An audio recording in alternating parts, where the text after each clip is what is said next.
ভগবান ওশো বলেন, আমি আঙুল দিয়ে তোমাকে চাঁদ দেখাতে চাইলাম, আর তুমি আমার আঙুল ধরে বসে থাকলে তাহলে তুমি ঝরে পড়বে। আঙুল ধরে বসে থাকার জন্য তো আমি আঙুল দেখাইনি, দেখিয়েছিলাম যেন তুমি চাঁদ দেখো। তাই এটা যখন বুঝতে পারবে, তখন আঙুল ছেড়ে তুমি ঠিকই চাঁদ দেখে নেবে।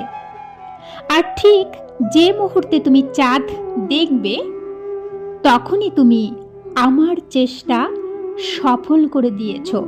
কারণ আমার প্রয়াসই ছিল তুমি যেন চাঁদকে দেখতে পাও। এই প্রেমময় আঙুলটিকে আমি কিভাবে ছেড়ে দেব? যে আমায় চাঁদ দেখালো, আমি তো আঙুল ধরেই থাকব, ছাড়ব না, এমনটি ভেবো না। আঙুল ধরেছ কি ভুল হয়ে যাবে। এইভাবেই অনেকে আঙুল ধরে বসে থাকে। কেউ মহাবীরের আঙুল ধরে আছে, কেউ মোহাম্মদের, কেউ মুসার, কেউ বুদ্ধের, কেউ কৃষ্ণের, কেউ ক্রাইস্টের আঙুল ধরে বসে থাকে। আর যদি তাদের আঙুল ছাড়িয়ে নাও, তাহলে তারা অভিমানী হয়ে পড়ে। তারা বলে যে, আপনি কি করছেন? এই আঙুল আমাদের অতি প্রিয়। বছরের পর বছর ধরে এই আঙুল আমরা ধরে আছি। আঙুল আমরা ছাড়তে চাই না, এবং আঙুল আমরা কোনো দিনই ছাড়ব না। প্রাণ গেলে যাক, কিন্তু আঙুল ছাড়া চলবে না।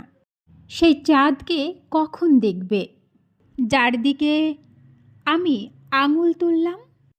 ওই চাঁদের দিকেই কোরআনের ইশারা, ওই চাঁদের দিকেই বেদের, গীতা, ধম্মপদের ইশারা।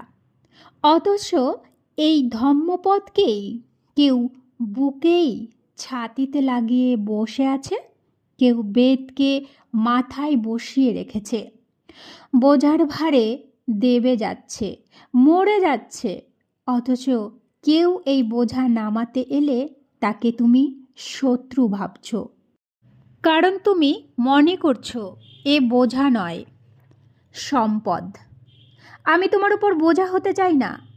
আমি চাই না তুমি আমার আঙুল ধরে বসে থাকো। হ্যাঁ, শুরুতে আমি আমার আঙুল ধরিয়ে দেই তোমাকে।